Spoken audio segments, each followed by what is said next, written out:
क्यों आप इस स्थिति तक पहुंचे? हमारी जो पार्टी है वो चौधरी देवीलाल की नीतियों से बनी हुई है।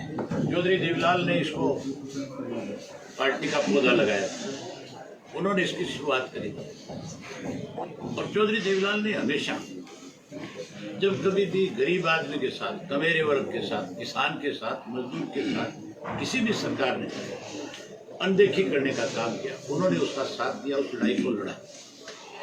जब कभी वो सत्ता में थे उन्होंने ऐसे गरीब लोगों के कल्याणकारी काम किए जो आज पूरे देश में लागू है, दुनिया में उनका जिक्र है।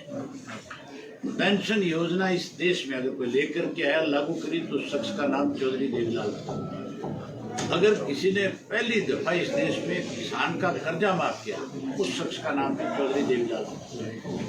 अगर किसी ने ट्रैक्टर को गड्ढा बनाने का काम इस देश में किया, तो उसका नाम भी चौधरी देवीलाल था। अगर गरीब हरिजन की और वाल्मीकि बैकवर्ड, अगर कहीं गांव की पंचायत में बड़ी भागीदारी, तो नंबरदार का पद अलग से निकाल करके उनको एक सम्मान देने का काम है। गरीब आदमी के घर के अंदर बैठने की जगह नहीं थी, उसके लिए चौपालों का निर्माण पहली दफा इस देश में किया। तो ओलावृष्टि से किसान की अगर फसल बर्बाद होगी, खराब होगी, उस फसल का मुआवजा अगर किसी ने शुरू किया तो उसकी शुरुआत भी चौधरी देवीलाल की थी और कोई दूसरा आदमी नहीं। तो ये दावा कर सके कैसे कि मैंने कोई इस तरह के काम किए जिससे देश को फायदा। यहाँ तो ऐसी सरकार बढ़ गई है इस देश में कि जो कैसे किसान की जमीन से किसान को बेदखल किया जाए उसके लिए कानून बना है। हमारी पार्टी चौधरी देवीलाल की नीतियों को आगे बढ़ाने वाली है। हम किसान की कोई अनदेखी करे उसको सहन नहीं करते। हमने बैठ करके फैसला लिया कि हम उस विधानसभा के सदस्य के रूप में नहीं उन लोगों के साथ बीच में जाकर के बैठेंगे जो किसान के खिलाफ इन कानूनों के लिए प्रस्ताव लेकर के आते हैं, जो उनके ऊपर इस बात की मोहर लगाते हैं, जो विपक्ष के लोग हैं वो वॉकआउट करके भागते हैं। तो ऐसे विधानसभा में एज ए सदस्य के रूप में अगर मैं बैठ करके उनकी सारी बातें सुनूं तो फिर मैं चौधरी देवीलाल की नीतियों को आगे नहीं बढ़ाता। इसलिए पार्टी के सारे साथियों ने हमारे आपस में बैठ करके विचार हुआ और ये फैसला लिया गया कि अगर 26 जनवरी तक, क्योंकि गणतंत्र दिवस जो है वो हमारे लिए एक बहुत बड़ा पर्व है और बहुत सारे लोगों के दिमाग में ये थी, बहुत सारे साथियों की सोच ये थी कि 26 जनवरी तक हो सकता है कोई प्रधानमंत्री जी के समझ में आ जाए और ये कानून काले जो बनाए गए वापिस हो जाए। तो मैंने कहा भी आप मुझे एक तरफ तो कहते हो कि आप इस्तीफा दो और दूसरी तरफ आप ये कहते हो कि हमें कुछ दिन देखना चाहिए, तो देखने की तारीख तय कर देता हूँ। 26 जनवरी तक अगर वापस हो गया तो ठीक है, नहीं होगा तो 27 को जाकर के स्पीकर को इस्तीफा सौंप दूँ। मैंने 2 दफा इस्तीफे स्पीकर को पहले भेजे, लेकिन स्पीकर साहब ने क्यों नहीं मेरे इस्तीफे को उस वक्त ये कहा फोन करके मुझे, या आपको नहीं बताया कि भी उनका इस्तीफा मेरे पास आ गया। मैं इस इस्तीफे को नहीं 26 तक उनकी जो उन्होंने इसमें कंडीशन लगाई वो नहीं पूरी होगी। उन्होंने मुझे कहा कि आप फिजिकली आकर के अपना इस्तीफा दें। इसलिए आज मैं स्पेशल अपना इस्तीफा उनको सौंपने के लिए आया था और मैं उनका आभारी हूँ कि उन्होंने मेरा इस्तीफा मंजूर किया।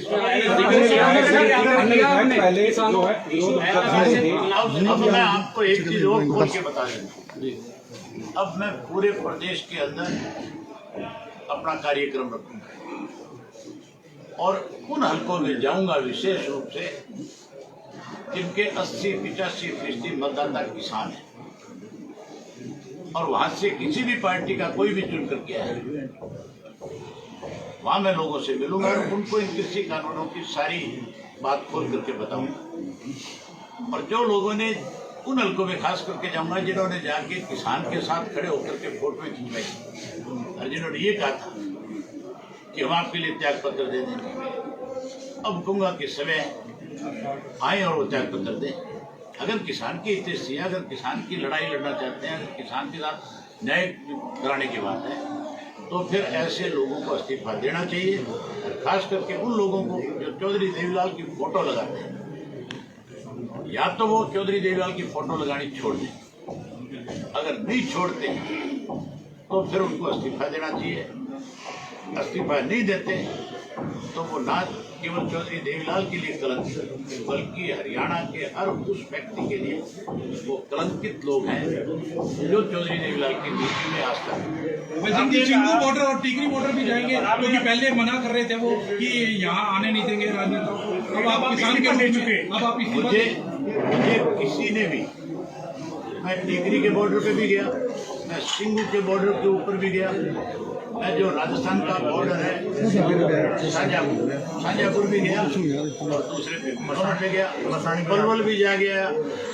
और यहाँ तक मैं 2-3 बॉर्डर्स के ऊपर तो उन्होंने मुझे बाकायदा कहा कि आप आकर के जो भी बात करना चाहते हैं आंदोलन के बारे में आप अपनी बात रखें। मैं सिंगू के बॉर्डर के ऊपर तो जहाँ मेन स्टेज लगी थी उसके बिल्कुल सामने बैठकर के लोगों से मिलकर गया।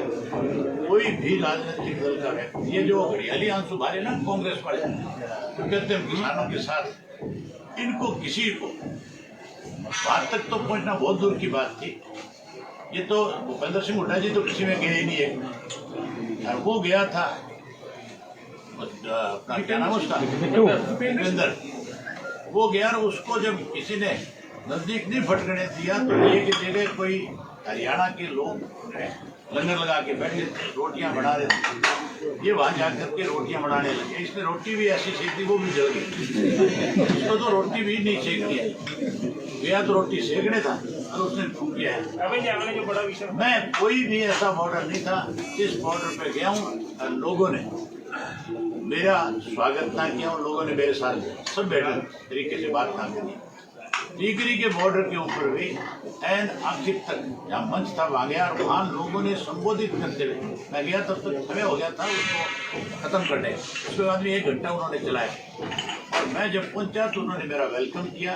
जितने लोग हजारों मेरे साथ थे उनका सबका स्वागत किया, ये कहा कि हम आपका स्वागत करते हैं कि आप हजारों लोगों के साथ आना समर्थन करते। मैंने कहा समर्थन नहीं, अपनी जिम्मेदारी नहीं, समर्थन तो वो लोग करते हैं जो सुबह जाकर के समर्थन देते हैं, शाम को घर आ जाते हैं। मैं उनमें से नहीं था, मेरे तो टेंट लगे हुए आज भी जाकर के देख सकते हैं। सैकड़ों टेंट तो सिंगू बॉर्डर के ऊपर है, सैकड़ों टेंट जो मैंने इस पे टिकरी बॉर्डर के ऊपर लगा। आज भी वहाँ चौधरी देवीलाल के नाम का लंगर चलता है।